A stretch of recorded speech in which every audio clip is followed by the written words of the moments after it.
अस्सलाम वालेकुम नाज़रीन, मैं हूं आपका मेज़बान फ़याज़ अहमद और मेरे साथ मौजूद हैं, किसी तारुफ़ के मुहताज नहीं है, शहीद सियालवी साहब। उनसे बात करेंगे मार्का हक़ के हवाले से। 1 साल मुकम्मल हो चुका है तकरीबन, और मेरा ख़्याल है कि अब तकरीबात का आगाज़ भी हो चुका है सालाना।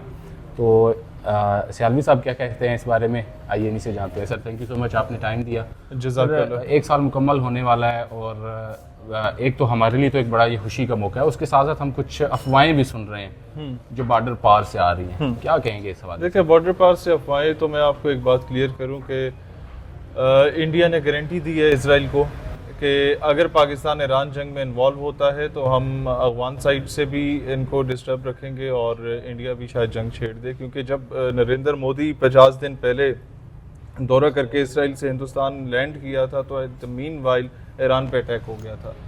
तो हम तो उस दिन के इंतज़ार में है कि इसराइल और इंडिया खुल के आए, सामने आए, और हम लोग फिर उन्हें शट अप कॉल दें और उन्हें पता चले कि उन्होंने किस कौम को ललकारा है। और हमें इतनी खुशी इंडिया से जंग में नहीं होती जितना हम मुंतज़िर हैं, पूरी कौम मुंतज़िर है कि हम लोग कब फ़लस्तीनियों का बदला लें, कब हम लोग लबनान वालों का बदला लें, कब हम लोग पूरी उम्मत में जो मजालिम ढाए हैं इस नाजायज़ रियासत ने उसका हम बदला लें।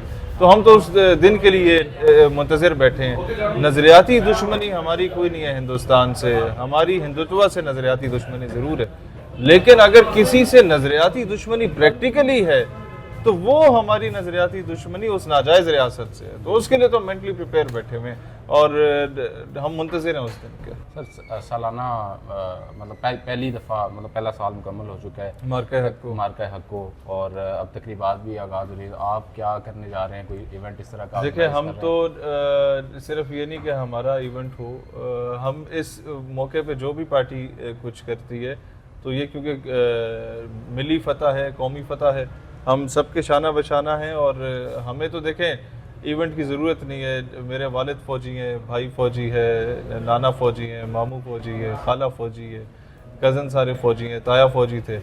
तो जो एक मैं सियासत में आ गया हूँ तो ये तो मेरे घर की फतह है। तो देखें, ये कौम थोड़ी बहुत फ़िरका वारियत में डिवाइडेड है।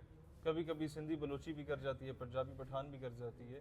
इस कौम को कोई अगर इकट्ठा कर सकता है तो या नेतन्याहू इकट्ठा कर सकता है या मोदी इकट्ठा कर सकता है। तो हम तो फेल हो गए, तो वो कोई हमला करे तो हम इकट्ठे हों। तो जंगे मेरे ख्याल है हमारे लिए हमेशा नेमती होती हैं। हम लोगों को अल्लाह ताला ने इसी पे फतह देनी है और इसी पे कामयाबी देनी है।